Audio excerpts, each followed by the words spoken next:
Student Empowerment Program. Good afternoon. What's your name, please? Rosalind Kuntz Hines. Rosalind, we're very interested in the story of Lincoln School in New Rochelle, which was the subject of the desegregation lawsuit that actually integrated the northeastern school systems in the United States. You're from New Rochelle. Tell me a little bit about how you grew up and how that relates to the Lincoln Avenue case, known as the Taylor versus City of New Rochelle Board of Ed. Well, there was 12 students, and my sister and I were one of the two of the 12, and we integrated the schools. And in each school, up in the north end, they put three children. They put three children in each school, and one in each grade. So they tried to get them in one in each grade. So we was bused there. It was very hard, very hard. But it started with 6 families that brought the case for desegregation. Yes, my father and my mother were one, and then it was some more. Can't remember everybody's name right now, but there was, they all had children. They all had maybe 3 to 4 children, and that's how the kids. Why was the case brought from your perspective? Well, as I can remember, because I was very young. One day, one of the kids was going to school, and a brick fell on her head, and hit the child in the head. And my father said, no more. This was at Lincoln School. This was at Lincoln School. Mm-hmm. And from then, they just started fighting with the Board of Ed for them to fix the school. But then he realized that we was getting old. They was getting old books, and they wasn't getting brand new books like the North End. They would send the North End books, but they wouldn't send us books. But after the kids at the North End got finished with the books, they would give them to us down here. And my father was like, no. And then he got together with a couple of other parents and a couple of other people, and they started talking about it. And after they started talking about it, they was like, this is it. And that's when they said, well, we're going to do something. So where did they meet? They met here in my dining room. What's your address? 105 Lincoln Avenue. Mm-hmm. They met here at this dining room table. Well, not this one, but in the same dining room. This is where all the meetings took place, and all the parents came and met here. But what was the quality of the teachers? The teachers would try, but like I said, because of the books and things were so old, I mean, they couldn't do but so much. So. What do you remember about Attorney Paul Zuber? Oh, Mr. Zuber, he was very nice, and he worked hand in hand with the parents. He was always here. He was always in the courts with them, and I remember one incident we all had to go into the city, and not all the parents drove. So I know Mr. Zuber came up. I can't. I think he lived in Jersey, but I'm not really sure. I can't remember now. And he came up and he got some of the parents, and my mom and my father drove some of the parents down and the kids, and we all had to go into the city. I remember going to court, but you said that your parents, because of the protest, often had to go to jail because of that. Yes. Can you explain how that? So when they were picketing out front, and they wouldn't let it's been a long time. But then you stayed at Miss Hall's house? Yes. I mean, I know our parents, they try not to arrest both parents, but sometimes both of the parents got arrested. So when both parents got arrested, we went to Miss Hall's house, and all of the kids stayed there because she had the older children, and the older children had to watch the younger children. and they kept our parents in jail for. Our mothers probably just stayed in jail for a couple of hours, but our fathers, I think they stayed like maybe sometime for 1 or 2 days.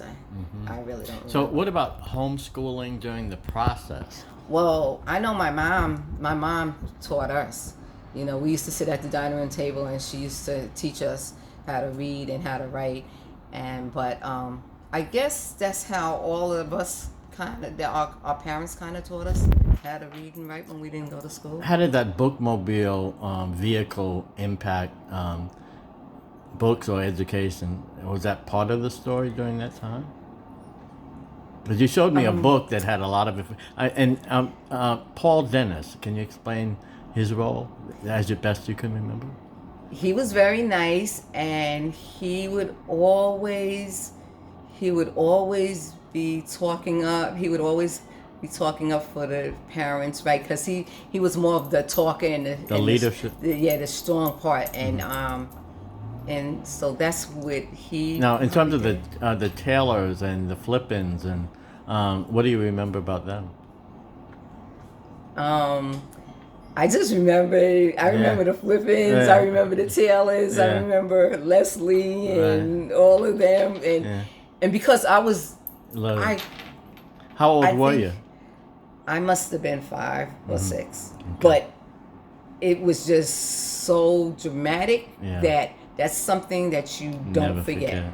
And I remember one incident when we was on the bus, and they didn't really want us to be there, and they used to spit on us and call us back and call us out of our name and everything like that. So that is like a lot of stuff. That Now, you were a product of the New Rochelle public school system. What was it like to start there and then go on to graduate from New Rochelle High School? Can you explain your journey after?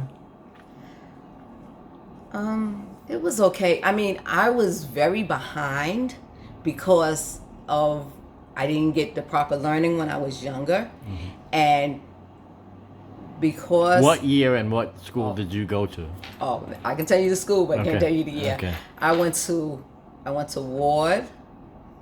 That's where was our first school. That was my first school that I went to integrate the schools, and there was only. I would think I was in either the first or second grade, but I was the only black child in the class, and that was difficult. How many were in the school? When you got there, how many black children came to Ward? Can you guess? I think it was maybe 4 of us. Okay. And then from Ward, I went to Davis, and I graduated out of Davis, and I went to Isaac out in high school, and I finished up at the high school.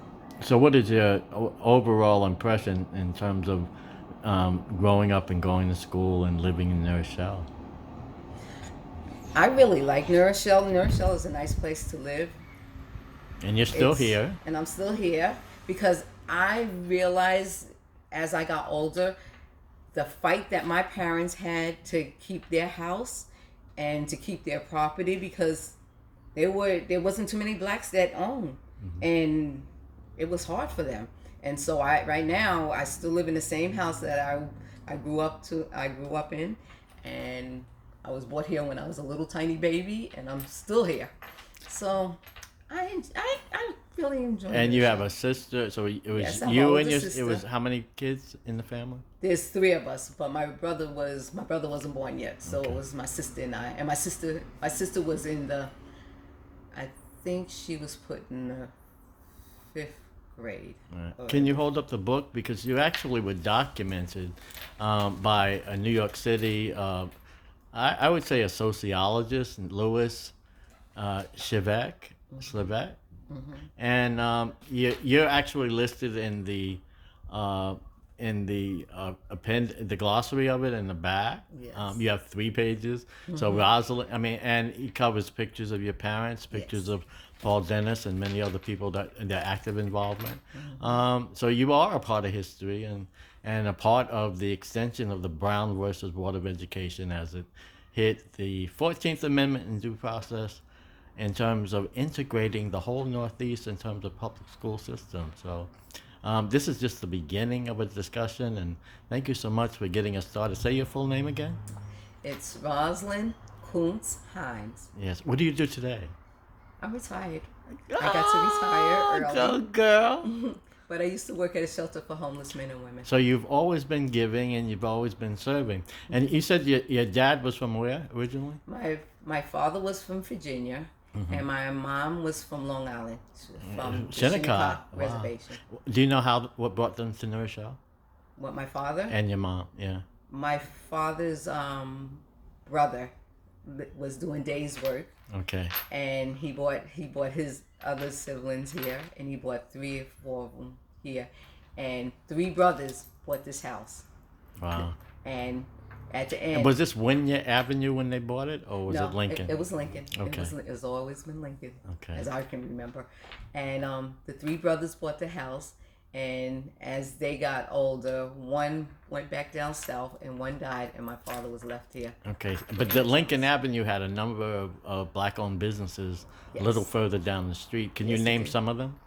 They had a drugstore, Daniel? Daniel, Right. and they had Was Prince Barbershop there? yes. That was my uncle, yeah. Okay, the barber shop was there, and then they had a little place called the Greasy Spoon. Yeah, was that Dubois? Yes, Dickey? they had some good food there. Yeah, yeah. And they had a candy store, and then we had one man.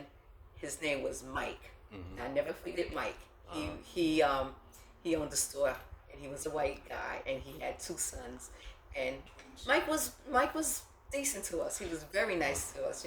Mike used to, Yeah. Mike was Mike. Right. So, I remember on this side. Now, do you remember any of the teachers' names from Lincoln? no. I'll ask. But this is the beginning of a discussion, and thank you so much for getting us started.